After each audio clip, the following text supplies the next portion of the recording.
What's up, TikTok? Angela here was wanting me to go into detail on our bathroom build. So we're going to start with the shell of the bathroom. We already had 20 feet of privacy fence down the side and 20 feet built down the back. So we then just added a shell. We added plywood, we added more fence slab to enclose the area. We built the base out 2x10s and 2x6s. Now this has a drain pan underneath that pipes the water out to the property, to the trees. So the shell of your bathroom is going to vary on what you have set up and what you want to build. That's all going to vary depending upon the person. We did a composting toilet, so we just built a box out of plywood. We added a toilet seat, and it literally is just a bucket system. You do your business in the toilet, and then you cover it with pine shavings that we have here. And when the bucket is full, you then put a lid on the bucket, and it comes out here for 180 days. And once it's been in the bucket for 180 days, it then goes into a large 55-gallon drum where it stays for an additional 180 days. And after 1 year, it can be used as compost to fertilize your property, not like your garden, but like, you know, if you wanted to grow grass or anything like that, it can be used. Not every county allows composting, so it's very important to find out the laws and regulations and what you're allowed to do in your area. On to the shower.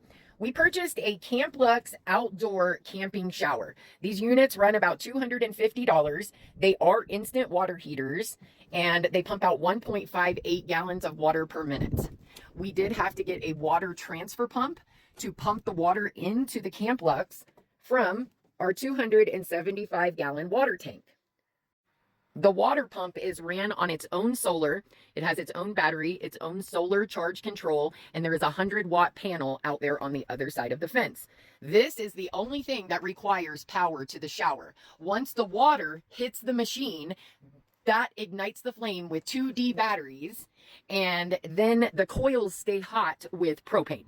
So because we don't have a traditional water source like normal people, we did have to do a little rigging and get the water pump so that the water is pumped into the machine. If you lived somewhere that had traditional water, you would literally just hook this up to the water spout and it would work without having to do a transfer pump and all of the extras that we have had to do, because we do not have traditional power out here and we do not have traditional water. So that is our shower setup.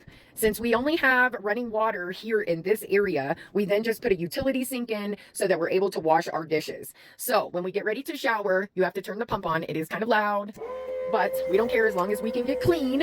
And your water is going to start pumping out immediately. And your heat's going to come on and start heating up instantly.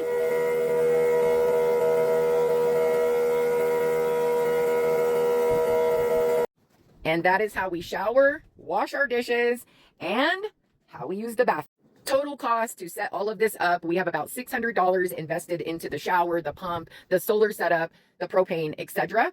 The lumber to build this area was about $500. My bestie got me the utility sink, so I didn't have to pay for that. All in all, I would say we have about $1,200 into the shower, into the bathroom area, and I hope that explains it thoroughly enough. If you have any more questions, feel free to DM me. Talk to you guys soon. Sorry, this was a long one.